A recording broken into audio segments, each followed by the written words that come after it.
नमो तस्य भगवतो अरहतो सम्मा सम्बुद्धस्स। नमो तस्य भगवतो अरहतो सम्मा सम्बुद्धस्स। नमो तस्य भगवतो अरहतो सम्मा सम्बुद्धस्स। बुद्धं धम्मं संघं नमस्सामि।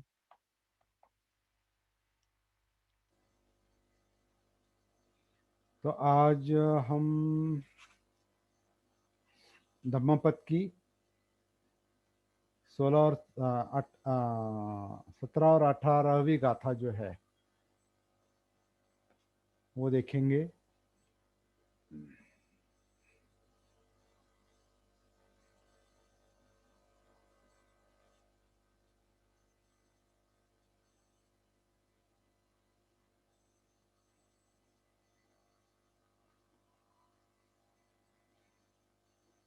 तानपुरे पर ठीक लगता है नहीं?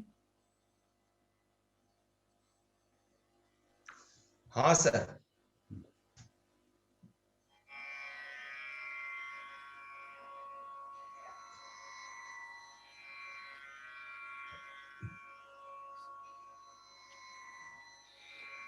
इध तपति पेच तपति पापकारी उभयथ तपति पापं में कतंति तपति भियो तपति दुर्गतिंगतो। इधनंदति पेच नंदति कतपुयो उभयथ नंदति पुयं में कतंति नंदति भियो नंदति सुगतिंगतो।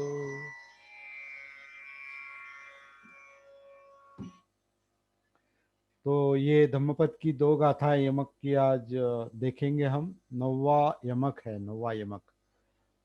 तो कल हमने कुछ शब्द जो है बहुत अच्छी तरह से चर्चा किए हैं, उस पर अभी दोबारा चर्चा करने की ज़्यादा आवश्यकता नहीं पड़ेगी। कुछ शब्द इसमें नए हैं, तो नए शब्दों पर ज़्यादा चर्चा करेंगे। ईध तप्पति पेच तप्पति पापकारी उभयथ तप्पति पापं में कतंति तप्पति भियो तप्पति दुर्गतिंगतो। तो कल हमने देखा है यहाँ तप, यहाँ ईधम मतलब यहाँ, पेच मतलब दूसरी मनोवस्था में, यहाँ या वहाँ, अभी या बाद में। ईध तपति यहाँ तपता है, मतलब यहाँ संताप होता है उसको।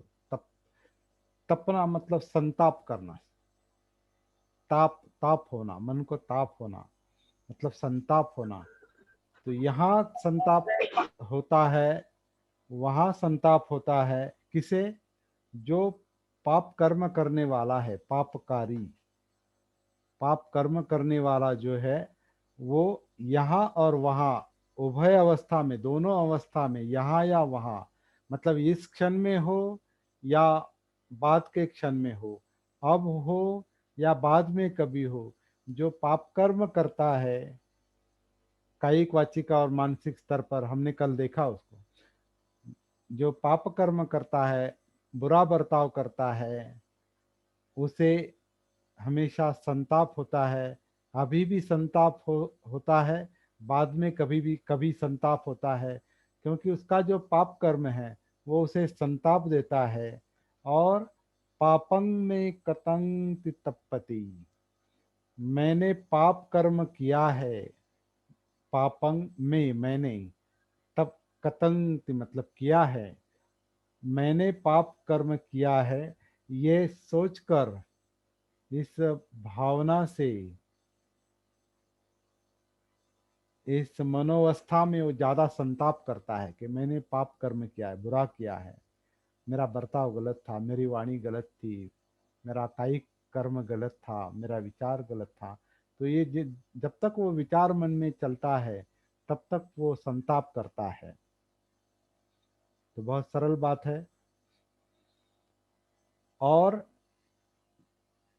ये जितना संताप में रहता है वो उतना, यहाँ कहा है कि वो दुर्गति में जाता है, दुर्गति में जाता है। दुर्गति का मतलब कोई पिछले जन्म अगले जन्म का ये इससे संबंध नहीं है।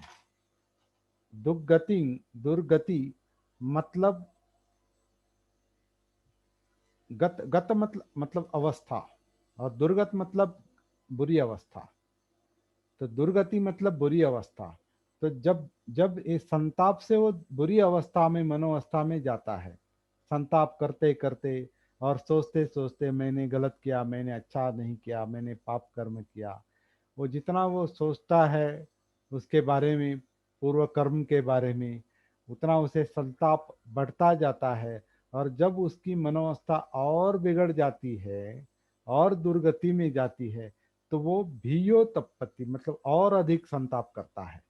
ऐसा इस गाथा का मतलब है, और बहुत सरल मतलब है कि जो बुरा कर्म है, पाप कर्म है, वो संताप देता है। इसलिए पाप कर्म से, बुरे कर्म से बचना चाहिए, ऐसी ये गाथा बताती है। और बहुत सरल है, और इस पर मेरे ख्याल से गति दुर्गति इसके बारे में और हम अधिक चर्चा कर सकते हैं अभी, लेकिन ये कार्य कारण भाव भी इसमें है। कर्म विपाक बताया है, अगर बुरा कर्म है तो बुरा परिणाम है, पाप कर्म है तो संताप है। कल कहा था पापकारी सोचती मतलब शोक करता है। कल हमने देखा कि पाप कर्म करने वाला शोक करता है, और आज कहा है कि वो संताप करता है। इसका मतलब शोक, शोक जो करता है, जिसे यातना होती है, थोड़ी यातना होती है, शोक समझो थोड़ी यातना है, तो थोड़ा पाप कर्म है। बड़ा पाप कर्म है, बहुत बड़े दुष्कर्म है, तो फिर संताप होता है, और संताप से मन बिल्कुल विचलित होता है, दुर्गति में जाता है, अवस्था बिल्कुल बिगड़ जाती है। तो दुर्गति में जाता है, इसका मतलब बड़ा पाप होता है, और उसका बड़ा बुरा परिणाम होता है, संतापजनक परिणाम होता है। तो बहुत ही सरल गाथा है। इसमें बाद में आप कुछ बोल सकते हैं अगर आपका कुछ अनुभव है या कुछ बताना चाहते हैं। अगली जो गाथा है, ईधा नंदती पेच्छ नंदती, तो तपति के विरुद्ध नंदती है। संतापना या नहीं संतापना मतलब वो आनंदित रहता है, संतापजनक कृति नहीं है उसकी। वो नंदती मतलब आनंदित रहता है। ईधा नंदती पेच्छ नंदती, यहाँ भी आनंदित रहता है, बाद में भी आनंदित रहता है। कतपुयो, कतपुयो उभयत्थ नंदती। कतपुयो, पुयो मतलब पुण्य, अच्छा कर्म। कल हमने देखा कि पाप पुण्य का संबंध यहाँ पुनर्जन्म से नहीं है। अभी अच्छा कर्म करो, अच्छा परिणाम पाओ। तो यही के यही वो पाप और पुण्य है। तो कतपुयो जो है, पुण्य कर्म जिसने किया है, वो यहाँ भी आनंदित रहता है, वहाँ भी आनंदित रहता है, दोनों जगह आनंदित रहता है। कतपुयो उभयत्थ नंदती, उभयत्थ मतलब दोनों, दोनों जगह, दोनों जगह पर, दोनों अवस्था में, मतलब हमेशा, दोनों अवस्थाओं में, मतलब यहाँ और वहाँ, मतलब हमेशा के लिए वो आनंदित रहता है। क्यों? पुण्यं में कतंग नंदती, मैंने पुण्य किया है, ये सोचकर वो आनंदित रहता है हमेशा कि मैंने अच्छा कर्म किया है। मतलब उसको संताप नहीं होता। अच्छा कर्म किया मतलब संताप नहीं होता, संताप नहीं होता मतलब वो आनंदित रहता है। तो पुण्यं में कतंति नंदती, पुण्य किया है ये सोचकर वो आनंदित रहता है। और जब हमेशा पुण्य कर्म के बारे में वो सोचता है, आनंदित रहता है, अच्छा कर्म किया, अच्छा काम किया, अच्छी वाणी रही, अच्छा अच्छा विचार रहा, अच्छा शारीरिक कर्म रहा, तो अच्छाई के बारे में सोचते सोचते, मतलब उसे याद करते करते उसकी जो मनोवस्था है वो सुगति में रहती है, मतलब बहुत अच्छी अवस्था में जाती है। गत यानी अवस्था, सुगति यानी अच्छी मनोवस्था। तो मैंने पुण्य किया है, ये बार बार सोचकर वो सुगति की अवस्था में जाता है और अधिक आनंदित होता है। सुगति की अवस्था में जाकर वहाँ रहकर वो और आनंदित होता है। तो बहुत सरल बात है। जैसे कि पहले धम्मपद की जो पहली दो गाथाएं हैं, वो जिस जिस तरह से बताती है कि मन ही सभी धर्मों का मूल है। जैसा मन है वैसा कर्म है, जैसा कर्म है वैसा परिणाम है। तो यहाँ वही बात बताई है कि पाप कर्म अगर किया तो संताप होता है, अच्छा कर्म किया तो आनंद होता है। पाप कर्म के बारे में सोचकर दुर्गति में जाता है, अच्छे कर्म पुण्य कर्म के बारे में सोच सोचकर वो सुगति में जाता है। तो अच्छी मनोवस्था जो है वो हमारे काम पर, कर्म पर, पाप और पुण्य, अच्छा काम बुरा काम, इस पर निर्भर है, इस पर डिपेंड है। तो बहुत सरल बात है। लेकिन अभी हम सती साधना से इसको कैसे देखेंगे, सती से, जागृति से हम इसे कैसे देखेंगे कि हमारे मन में पुण्य की भावना, पुण्य का विचार, अच्छा अच्छा कर्म करने का विचार निर्माण होता है या बुरा बुरा विचार निर्माण होता है, ये अगर महसूस नहीं होता तो हमसे अच्छा काम भी नहीं होगा। और अच्छा विचार, अच्छा चित्त, पुण्य चित्त या पुण्य विचार, अच्छा विचार, हितकारक विचार, कल्याणकारक विचार अगर मन में चित्त में होता है और महसूस होता है, तो फिर उससे अच्छा काम बनता है, मतलब अच्छा कर्म, शारीरिक और वाचिक कर्म अच्छा बनता है। तो इसकी सती चाहिए, इसका भान चाहिए। कभी कभी क्या है, अच्छा विचार मन में आता है लेकिन उसका भान नहीं है, तो वो कर्म में कन्वर्ट नहीं होता, कर्म में वो रूपांतरित नहीं होता। अगर अच्छा अच्छा कोई संकल्प बनता है, अच्छा कोई विचार आता है, तो उसे तुरंत कृति में ढालना चाहिए, उसे तुरंत कृति में लाना चाहिए। कृति में लाएंगे तो उसका परिणाम अच्छा आएगा। केवल अच्छा विचार करने से अच्छा कर्म नहीं होता, अच्छा कर्म महसूस होना चाहिए। जागृति से, सती से वो महसूस होना चाहिए। और जब वो महसूस होता है तो उसका परिणाम, उसका रूपांतर, उसका कन्वर्जन कृति में होता है। और फिर वो जब अच्छा कर्म हमसे होता है और वो मन को बहुत ज़्यादा असरदार होता है, वो मन पर असर करता है। कर्म ज़्यादा असर करता है, केवल विचार नहीं। विचार अगर कर्म में कन्वर्ट होता है, कृति में कन्वर्ट होता है, शारीरिक हो या वाचिक हो, जब वो कन्वर्ट होता है तो मन पर वो और असर डालता है। और जब वो अच्छा असर डालता है तो उससे आनंद मिलता है, उसे आनंद मिलता है। और उसके बारे में सोचते सोचते, वो आनंद का अनुभव करते करते सुगति की अवस्था प्राप्त होती है। और जब सुगति सुगति की अवस्था एक, जैसे कि एक निरंतर निरंतर अवस्था है। गत गत अवस्था मतलब वो निरंतर है, वो टेम्पररी नहीं, आनंद नहीं है वो। सुगति मतलब वो एक तरह का, बुद्ध को हम सुगत कहते हैं। सुगत मतलब क्या, अच्छी अच्छी मनोवस्था, और वो परमानेंट मनोवस्था उनको मिल गई थी। उम्र के 35वें साल में उनको जब निब्बान प्राप्ति हुई, बुद्धत्व मिला, तो उनको वो सुगति की अवस्था प्राप्त हुई और वो परमानेंट अवस्था थी। क्योंकि उसके बाद अच्छा कर्म करने के लिए, मतलब अच्छी वाणी और अच्छी शारीरिक कृति करने के लिए उनको सोचने की आवश्यकता नहीं थी। क्योंकि वो परमानेंट कन्वर्जन हो गया था, चित्त का मन का परमानेंट रूपांतर हो गया था। वो धर्मांतर है, यही असली धर्मांतर है। वो चित्त बदलता है, मन बदलता है, सती से, जागृति से, आत्मभान से मन रूपांतरित होता है। और मन का रूपांतर पुण्य का, पाप का पुण्य में जो रूपांतर होता है, वो कृति में और अधिक अगर ढाल दिया, मतलब कृति में उतर गया, तो उससे सुगति प्राप्त होती है, अच्छी मनोवस्था प्राप्त होती है। और अच्छी मनोवस्था को महसूस करते करते हमें और अधिक आनंद मिलता है, भीयो नंदति, और अधिक आनंद मिलता है। ये कार्य कारण भाव है।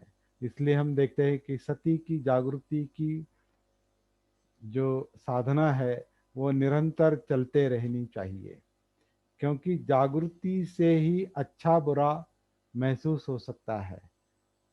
अच्छा मन, अच्छी वाणी, अच्छा शारीरिक कर्म, अगर इसकी सती है, इसका भान है, तो वो अच्छाई का भान और अच्छा कर्म करने के लिए हमें प्रेरणा देता रहता है, हमें उत्तेजन देता रहता है। इसलिए सती में होना बहुत ज़रूरी है। इसलिए हम सती साधना को बहुत अच्छी तरह से मतलब प्रैक्टिस में ढालने की कोशिश कर रहे हैं। और जैसे हमने अभी तक 18 गाथाएं जो देखी, तो सती साधना का हर गाथा के विषय से वो संबंध जुड़ता है, क्योंकि सारा जो है वो मन से संबंधित है, और साधना जो है वो मन से संबंधित है। सती जागृति जो है वो मन से संबंधित है, और धम्म तो सारा का सारा मन से ही संबंधित है। और इन गाथाओं के आधार से हमने देखा कि हर गाथा के साथ सती साधना का, जागृति का संबंध है। तो जागृति इज द सेंट्रल पॉइंट, वो मध्यवर्ती बिंदु है। बुद्ध को भी हम सम्यक संबुद्ध यानी संपूर्ण जागृत कहते हैं। तो जागृति के आधार से ही उनको वो सुगति प्राप्त हुई, अच्छी अवस्था प्राप्त हुई, बुद्धत्व प्राप्त हुआ, निब्बान प्राप्त हुआ, और जो हमारे सबके जीवन का अंतिम मकसद है। अगर वो मकसद नहीं बनाया है तो हमें बनाना चाहिए, वो तय करना चाहिए, वो संकल्प करना चाहिए। वो केवल स्टडी करके, अभ्यास करके और गाथाएं कंठस्थ करके और रटने से, पाठांतर करने के और रटने से वो नहीं होता। वो प्रैक्टिस में ढालनी चाहिए, प्रैक्टिस में ढालने की साधना में उतरनी चाहिए। साधना में उतरने के लिए हमें जागृति का अभ्यास, प्रैक्टिस करनी पड़ेगी। सती की साधना प्रैक्टिस, सती की साधना करनी पड़ेगी। और ये सती की साधना हम अलग से लेते हैं, आपको पता है। अभी आने वाले संडे को, मतलब रविवार को, हम सती साधना का जो पहला चरण है, पहली जो लेवल है, उस पर हम बात करेंगे, अध्ययन करेंगे, और अभ्यास मतलब प्रैक्टिस करने की, साधना करने की कोशिश करेंगे। और परसों के संडे को सुबह 10:30 से 12:30 बजे तक, और शाम को 6:30 से 8:30 बजे तक हम झूम पर ही वो पहली लेवल, सती साधना पहली लेवल लेने वाले हैं, जिसमें ज़्यादा फोकस हमारे सांस की सती, सांस की जागृति, सांस का भान, जो शरीर लेता है, शरीर छोड़ता है, काया आन करती है, काया अपान करती है। इस बात को, इस नैसर्गिक प्रक्रिया को हम बहुत क्लियरली महसूस करने की कोशिश हम परसों करेंगे।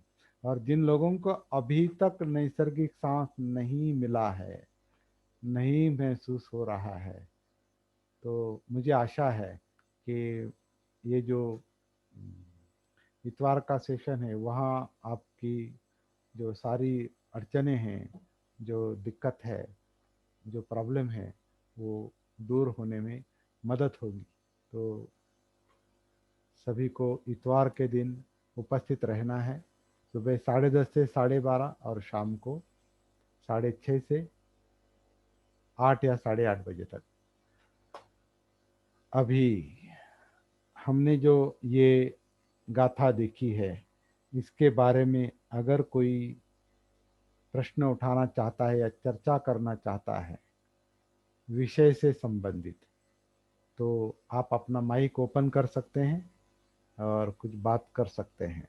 हमने आज का विषय जो है वो जल्दी खत्म किया नहीं, हो गया, क्योंकि इसके जो कई सारे शब्द हैं ये हमने कल देखे थे। कल जो हमने देखे थे वो शब्द आज रिपीट हो गए, कुछ शब्द। केवल जो नए शब्द इसमें आ गए हैं, तपपति है, तपपति शब्द नया है,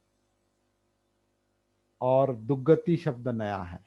तपपति और दुर्गति, तो इन दोनों शब्दों के कारण ये शब्द मेरे ख्याल से आपको अभी क्लियर हो गए होंगे। और कल कल हमने जो कई कई शब्द देखे थे, वही शब्द आज रिपीट हो गए हैं। जिन्होंने कल, जो लोग कल उपस्थित नहीं थे, उनको कल का वीडियो देखना पड़ेगा। उसमें हमने इस पर बहुत बारीकी से चर्चा की है। लेकिन अभी भी बोलते बोलते मैंने कई सारे शब्द बताए हैं। यहाँ यहाँ तपता है, यहाँ संताप करता है। पेच तपति मतलब वहाँ बाद में भी संताप करता है। पाप कर्म करने वाला दोनों जगह पर संताप करता है। और जितने पाप कर्म के बारे में सोचता है उतना वो दुर्गति में जाता है, दुर्गति में जाता है, बुरी अवस्था में जाता है, और ज्यादा संताप करता है। उसी तरह से यहाँ आनंदित होता है, वहाँ आनंदित होता है। इधर नंदती पेच नंदती, अब अभी आनंदित होता है, बाद में भी आनंदित होता है। दोनों दोनों दोनों प्रसंगों में आनंदित रहता है। जो अच्छा कर्म करता है वो हमेशा आनंदित रहता है।